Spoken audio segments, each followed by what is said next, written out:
Everyone, good morning. Welcome back to my new vlog. तो कैसे हैं आप सब? आई होप आप सभी बहुत अच्छे होंगे, स्वस्थ होंगे, मस्त होंगे और अपनी ज़िंदगी में बहुत ज़्यादा खुश होंगे। तो फ्रेंड देखिए, यहाँ पे मैं अभी बुग्गू को नाश्ता दे रही हूँ। अभी जस्ट मैंने उससे ब्रश करवाया है, गर्म पानी पहले पिलाया, फिर ब्रश करवाया और अभी वही डिमांड की कि मम्मा मुझे मुड़ी खाना है। तो हमारे यहाँ ये बहुत मतलब स्पेशल है, मुड़ी और सब्जी। तो कभी कभी हम लोग टमाटर और मिक्सचर मुड़ी भी खा लेते हैं। तो बुबू की आज छुट्टी है, सैटरडे है, तो बोली मम्मा मैं आलू की सब्जी और मुड़ी खाऊंगी। तो दम आलू बनाया था, बच्चों के लिए स्पेशली बनाया है दम आलू, और उसी के साथ अभी देखिए मुड़ी खा रही है। तो मैंने अच्छे से मिला लिया मुड़ी और सब्जी को और उसको खाने के लिए दे दिया। तो चलिए ब्लॉग को स्टार्ट करते हैं। तो अभी फ्रेंड बजे हैं 7:45, अभी जस्ट हस्बैंड ड्यूटी के लिए निकले हैं। तो मैंने अभी घर की सफाई बिल्कुल भी नहीं की है, तो वही सोची कि चलो युद्ध की तैयारी करनी है तो कमर कस लिया जाए। तो यहाँ तो मैं कमर नहीं कस रही हूँ, अपने बालों को कस रही हूँ, क्योंकि अभी मेरा पूरा घर फैला हुआ है और मुझे बारीकी से घर के कामों को करना है। तो बाल वगैरह थोड़ा सा अच्छे से बांध लिया जाए, तो वही मैंने अच्छे से जुड़ा कर लिया और क्लचर लगा लिया। तो आज मैं पूरे घर और किचन की काया पलट करने जा रही हूँ, वो भी बिल्कुल अकेले और विदाउट मेड।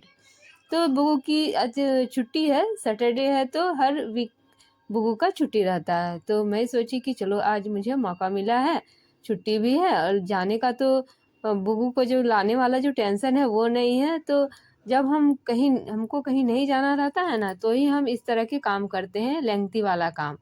नहीं तो फिर जाने की जो हड़बड़ी रहती है, तो इस तरह के काम हम अवॉइड ही करते हैं। तो वही मुझे तो आज अच्छा फ्री टाइम मिल गया, तो चलो आज घर की पूरी सफाई कर लिया जाए। बुगू की छुट्टी है, लेकिन मैं वही टाइमिंग में उठी थी, 5 बजे नाश्ता वगैरह बनाया। मेघा तो बिना खाए चली गई, वो आके ही नाश्ता करती है अभी। तो हस्बैंड के लिए बनाया लंच और उनको पैक करके दे दिया। तो उनके लिए बनाया था नेनुआ, बरबट्टी और आलू की सब्जी और रोटी। और बच्चे तो नहीं खाते हैं नेनुआ वगैरह, तो उनके लिए आलू का दम बनाया। तो आलू मैंने उबाल के रात को ही रखा था, तो उसी की अभी सब्जी बना दिया। इसके बाद मैंने किचन को क्लीन भी नहीं किया है और सोचा कि चलो इस रूम को ही पहले अच्छी तरह से साफ कर लिया जाए। तो यहाँ पे देखिए, मैट्रेस के ऊपर जितने भी रखे हुए सामान थे ना, कंबल वगैरह जो भी रखा हुआ था, सबको मैंने हटा लिया, क्योंकि फिर इस तरह वो उठता नहीं। एक तो मैट्रेस बहुत हैवी है, ऊपर से इसके ऊपर जितने कपड़े यदि रखे रहते हैं ना, सभी मतलब बहुत भारी हो जाते, इसलिए मैंने सबको हटा लिया। तो थोड़ा सा ये हल्का हुआ। तो यहाँ पे जब हम लोग न्यू लाए थे उस टाइम का ही ये पॉलिथीन था उसके साथ, तो मैं अभी हटा दे रही हूँ। अब इसकी ज़रूरत भी नहीं है। नीचे एक पॉलिथीन है जो सेफ से रखता है मैट्रेस को, तो उसको तो रहने दिया है और चलिए इसको फेंक दिया। अब यहाँ पे जितने भी हैं सारे जो मेरे बिछावन हैं वो मैं ऊपर रख दूंगी। तो उससे पहले मैं एक प्लास्टिक रख दूंगी, क्योंकि बुग्गू का कोई ठिकाना नहीं है, कभी भी वो सुसु वगैरह कर देती है। तो सेफ्टी के लिए जो मैट्रेस भीग ना जाए, इसलिए मैं ऊपर से एक प्लास्टिक डाल दे रही हूँ। तो वही मैं साइज देख रही हूँ कि इधर चौड़ाई देने से 2 ठो कट लगाने से बराबर होगा कि नहीं, लेकिन मैंने देखा कि नहीं होगा, तो मैंने लंबा लंबा डाल दिया। तो चलिए ऊपर में जितने थे बिछावन सब अब अच्छे से झाड़ झाड़ जैसा था उसी तरह मैं रखते जाऊंगी, एक के बाद एक। तो इस तरह के बिछावन जो आप देख रहे हैं मेरे हाथ में है, वो मेरी सासू माँ सिली है। तो इतना बड़ा बड़ा वो अपने हाथों से सिली थी। तो पहले के ज़माने की जो औरतें होती थी, गर्मियों में ज़्यादातर ये सिलाई का काम होता है, तो अपना टाइम पास करने के लिए ये सब बनाती थी। जो रीयूज कपड़ा वो लोग जो पहनती नहीं थी कपड़ों को, वो छोड़ देती थी पहन के, वो साड़ियाँ वो छोटे छोटे कपड़ों से बनाया जाता था। तो मेरी सासू माँ सारा जो बिछावन सब देख रहे हैं उन्होंने ही बनाया है। तो जब हम लोग फर्स्ट बार आए थे यहाँ पे, तो हम लोग मैट्रेस वगैरह कुछ भी नहीं लिए थे। उस टाइम हम लोग ये सब यूज करते थे, तो मैं अब फेंक नहीं सकती हूँ। ये विरासत के तौर पे मैं संजो के रखी हुई हूँ ये बिछावन सब। तो पलंग के नीचे यदि दीवान पलंग के नीचे बॉक्स में रखूंगी ना, तो फिर पलंग भारी हो जाएगा और नीचे से डाउन होने का थोड़ा सा खतरा भी रहता है। इसलिए मैं मैट्रेस के ऊपर बिछा देती हूँ कि सेफ भी रहेगा और गद्दा गद्दा जैसा लगेगा। तो यहाँ पे देखिए अच्छे से बिछावन सबको सेट कर लिया। अब ये बेडशीट को लगा दूंगी। तो ये बेडशीट का कलर मुझे बहुत ही प्यारा लगता है, और जब हम एक बेडशीट को चेंज करके दूसरा बेडशीट लगाते हैं ना, तो घर का लुक ही चेंज हो जाता है। बहुत ही प्यारा लगने लगता है और बहुत ही अच्छा लगने लगता है। आप जैसे ही बेडशीट को बिछाएँगे ना, आधा से ज़्यादा घर तो आपका ऐसे ही व्यवस्थित लगने लगेगा। तो अच्छे से अभी कोना-कोना समेट के बेडशीट को सेट कर दूँगी। तो वो साइड तो अभी अच्छे से सेट नहीं हो पाता है, सिर्फ़ मैं फ़ोल्ड करके अंदर से इन कर देती हूँ। तो बार-बार तो घिसकता ही रहता है, लेकिन कुछ टाइम के लिए तो अच्छा दिखता है, मन को शांति मिलती है।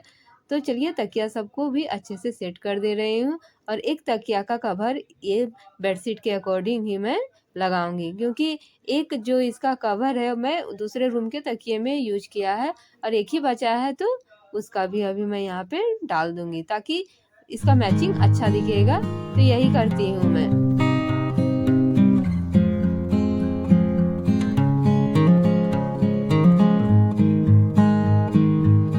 चलिए पलंग को अच्छी तरह से सेट कर लिया। अब आती है खिड़की की बारी। तो खिड़की में मैंने कपड़ा सुखाने वाला तार को बांधा है, तो इस कोने वाले जितने भी तार हैं मैं हटा दूंगी, क्योंकि पर्दा ये साइड ना घिसक नहीं रहा है और देखने में अच्छा नहीं लग रहा है। और बीच में ही आप देख सकते हैं पर्दा मेरा बीच में ही सिमटा हुआ रहता है, तो इधर भी खाली रहता है उधर भी खाली रहता है, तो देखने में मुझे ठीक नहीं लग रहा था। लेकिन मुझे समय नहीं मिल पा रहा था इस टाइप का काम करने के लिए, इसे इसलिए मैंने छोड़ दिया था। तो आज मुझे पूरा टाइम मिला है, मैं पूरे मूड से पूरा एनर्जेटिक होके ये सब कर रही हूँ। तो जो तार थे साइड में मैंने हटा लिया और इस साइड लगा दिया। देख सकते हैं आप घर का लुक ही बदल गया है। पहले कितना गिजबिज टाइप का लग रहा था ना, अब पूरा व्यवस्थित लग रहा है। तो जैसे ही मैं बेडशीट को बिछाया, बुगू बोली कि मम्मा मुझे बैठना है। उसको बहुत ही पसंद है कि जैसे ही आप कुछ भी चीज़ को अच्छे से करें उसमें जाके वो बैठ जाती है। मतलब बिछाने ही नहीं देती है। वो सोचती है कि नहीं, मुझे दुलारे, पुचकारे, हटाए और काम करे। हस्बैंड तो रात को पेपर लाते हैं। यदि मैं रात को भी पेपर पढ़ती हूँ ना, तो फैला के ही पढ़ती हूँ नीचे ज़मीन में, तो आके पेपर में बैठ जाएगी। यदि मैं बेड में भी पढ़ती हूँ ना, तो बेड में भी पेपर के ऊपर बैठ जाती है। तो उसको बहुत ही पसंद है कि मम्मा कुछ बिछा रही है तो उस पे जाके बैठ जाना। तो देखिए, आप देखे ही ना कि मैंने जैसे ही बेडशीट को बिछाया वो आके बैठ गई। उसको बहुत ही पसंद है इस तरह का, मतलब नटखटी काम करना। तो यहाँ पे देखिए फ्रेंड, बेड को सेट कर लिया और आ गई हूँ किचन में। तो आज बरबट्टी की सब्जी बनाया था। तो हम लोग के मैंने जो कल आपके साथ जो सब्जी शेयर किया था, जो मेरे ब्लॉग में यदि देखते होंगे मेरे ब्लॉग, तो आपको पता चला होगा कि मैंने कल क्या सब्जी बनाई थी। तो वो सब्जी आज भी बनाई थी नेनुआ के साथ मिला के। तो वो जो है ना, वो तेल का छींटा बहुत इधर उधर छिटकता है उसको बनाने से। तो उसी को बनाने के कारण मेरा जो गैस चूल्हा है वो पूरा ऑयली हो गया था। तो मैं सोची कि कपड़ा से आज काम नहीं चलेगा, थोड़ा सा सरफ को छिड़क लिया जाए। तो वही हल्का सा सरफ छिड़क लिया और पानी थोड़ा सा डाला, क्योंकि इस गैस चूल्हे में पानी नहीं डालना चाहिए, सूखे कपड़े से ही पोंछना चाहिए। लेकिन मैंने सरफ को भिगाने के लिए थोड़ा सा पानी डाला और सरफ को अच्छे से फैला लिया।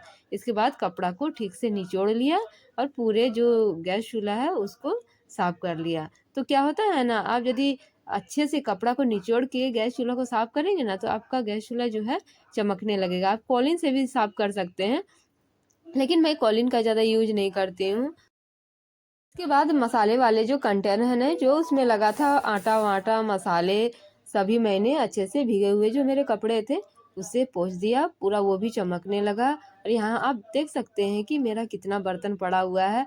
आज मेरे कुछ एक्स्ट्रा बर्तन भी हैं जो किचन से रिलेटेड हैं, जैसे बेलन चक्की और जिसमें मैं आटा रोटी को बेलती हूँ वो, और हॉर्लिक्स वाला डब्बा, ये सब एक्स्ट्रा आज मुझे धोने हैं। तो सबसे पहले मैंने जूठे जो बर्तन है उसको धो के हटा लिया, क्योंकि ये जो सामान सब है उसके साथ मैं नहीं धो सकती हूँ। इसके लिए मैं अलग से एक कपड़ा या जो मेरा स्क्रोच ब्राइट है वो रखती हूँ। तो चलिए, ये जो रोटी बेलने वाला आटा है उसको पहले अलग से एक टिफिन में रख लिया सेफ से, ताकि उसमें गंदगी ना पड़े। और सबको यहाँ पे अच्छे से पहले भिगा लूँगी। ये डब्बा में तो पानी डाल दिया, इसमें हॉर्लिक्स था तो रात को ही पानी डाल दिया था। तो अभी अच्छे से ये फूल गया है, यहाँ पे देख सकते हैं। और ये जो चक्की है उसको भी फूलने के लिए डाल दिया था, तो वो मुझे लगता है कि अच्छी तरह से नहीं फूला है। आटा थोड़ा सा टाइट ही है, जब मैं रोटी बेलती हूँ ना तो चिपक जाता है। तो वही सब आटा मुझे सख्त लग रहा है, तो मैं अभी चम्मच से उसको हटा दूंगी। तो यहाँ पे देखिए, ये जो डब्बा है वो थोड़ा सा, मतलब इसमें ज़्यादा गंदा हो गया था तो जल्दी छूट नहीं रहा था। तो अच्छे से सभी को सर्फ लगा के थोड़ी देर के लिए फूलने डाल दूंगी, तभी ये छूटेंगे। तो इसलिए देखिए यहाँ पे सरफ डाल के फूलने के लिए छोड़ दिया। और यहाँ पे चक्की में लगी हूँ, तो चक्की में चारों तरफ देख सकते हैं बहुत आटा चिपक गया है, तो ये हाथ से जाएगा नहीं, और जो मैं कपड़ा से साफ कर रही हूँ उससे भी नहीं जाएगा। तो मैं यहाँ पे एक चम्मच का यूज करूँगी उसको हटाने के लिए। चम्मच से ना तुरंत हट जाता है और पूरा क्लीन हो जाता है। और ये डब्बा को भी अच्छे से साफ कर दिया, यहाँ पे देख सकते हैं। तो यहाँ पे देखिए चम्मच से हटाने से बहुत ईजी से हट जा रहा है। तो इसी तरह मैं ट्रिक लगाती हूँ, चाकू वगैरह से यूज नहीं करती हूँ, चम्मच से ही।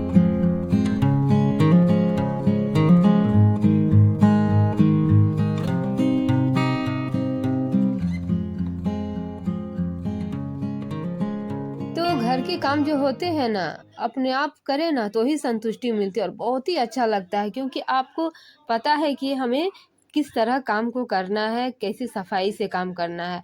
अब मेड यदि आपका है, आप उसको कितना बोलेंगे, कितना टोकेंगे, तो मतलब मेड के भरोसे उतनी सफाई नहीं होती है मेरे ख्याल से, जितना मैं अपने आप कामों को संतुष्टि पूर्वक कर सकती हूँ, मेड के भरोसे, मेड के सहारे नहीं कर सकती हूँ। और एक बात बताऊँ, मुझे अपना काम करना बहुत ही पसंद है, बहुत ही अच्छा लगता है और बहुत ही सुकून मिलता है जब हम अपने घर को कामों को अच्छे तरीके से करते हैं। तो चलिए किचन का जितना भी एक्स्ट्रा काम था सफाई का वो मेरा हो गया है।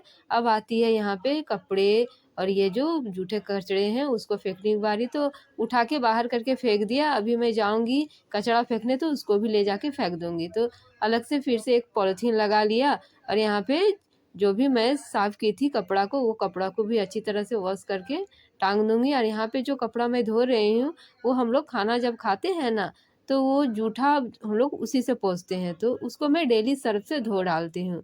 अब चलिए किचन की भी सफाई हो गई, किचन भी मेरा नीट एंड क्लीन दिखने लगा और देख के बहुत ही सुंदर लग रहा है, बहुत ही अच्छा लग रहा है कि चलो आज के दिन मैंने बहुत बड़े जो काम है वो निपटा लिया। मैं बहुत दिन से सोच रही थी कि इस तरह के काम मैं करूँगी, पूरे घर की सफाई, किचन की सफाई करूँगी।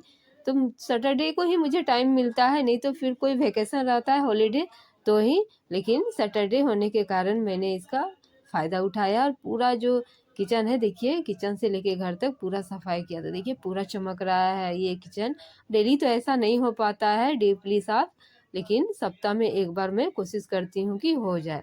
तो यहाँ पे देखिए पूरा मेरा किचन साफ सुथरा हो गया। अब आती है झाड़ू की बारी। तो सुबह तो एक बार झाड़ू करती हूँ, लेकिन जब इतना मैं सफाई की हूँ, डस्ट उड़ा है, पलंग से भी डस्ट निकला है, तो अब बहुत ज़्यादा कचरा भर गया है पूरे रूम में। ये रूम में तो ज़्यादा भरा है, उस रूम में तो नहीं भरा है क्योंकि उस रूम में उतनी सफाई नहीं हुई है।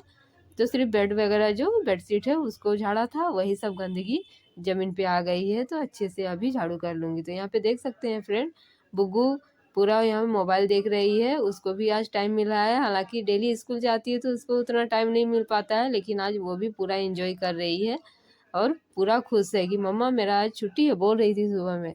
तो मैंने बोला हाँ, लेकिन तुम्हें होमवर्क बहुत ज़्यादा मिल रहा है, वो करना है। तो बोली हाँ मम्मा मैं कर लूँगी होमवर्क जितना मुझे मिला है। और उसकी एग्ज़ाम भी चल रही है, ओरल जो है ना, ओरल टेस्ट चल रहा है। तो मैम कुछ कुछ बोलती है A to Z तक, तो वो लिखना होता है, मैम जो बोलते जाती हैं वो। तो वही सबका टेस्ट उसका हो रहा है, तो मैंने प्रिपरेशन करवा दिया है, वो लिख लेती है। तो झाड़ू वगैरह अच्छे से कर लिया, अब यहाँ पे पोछा लगाऊंगी। तो पोछा लगा लिया और यहाँ पे नहा धोआ के पूजा पाठ करके, कपड़े भी मैंने बहुत धोए थे आज, लटका दिया शावर वाला जो रोड है ना उसमें। यहाँ पे देखिए चाय बना रही हूँ और भूख भी बहुत ज़ोर से लग गई थी। तो सबसे पहले मैं चाय बनाऊंगी, क्योंकि नाश्ता के साथ चाय बहुत ही अच्छा लगता है, मन खुश हो जाता है पीने के बाद। तो चीनी मेरे यहाँ ख़त्म हो गया था तो फिर से भर लिया और यहाँ पे अदरक थोड़ा सा डाला है और सर्दी भी थोड़ा सा है, जिस कारण से अभी मैं डेली अदरक का यूज कर रही हूँ। तो यहाँ मेरी चाय बन गई थी, रात का ही दूध का बचा हुआ जो दूध था ना उसी का मैंने बनाया है। तो थोड़ा सा मैं लूँगी और थोड़ा सा मेघा के लिए रख दूँगी, उसका भी सर्दी जुकाम है तो पीने के बाद थोड़ा अच्छा लगेगा। तो देखिए आज मैंने जो नाश्ता बनाया है ये है। तो आइए फ्रेंड आप लोग भी नाश्ता करिए मेरे साथ। तो चलिए अब कर लेते हैं नाश्ता। तो बुग्गू भी बोली मम्मा मैं भी खाऊंगी। तो बच्चे होते हैं ना, माँ के साथ उन्हें खाना बहुत पसंद लगता है। तो चलिए फ्रेंड, आई होप ये वीडियो आपको पसंद लगा हो। मिलते हैं नेक्स्ट ब्लॉग में, तब तक के लिए बाय बाय, टेक केयर।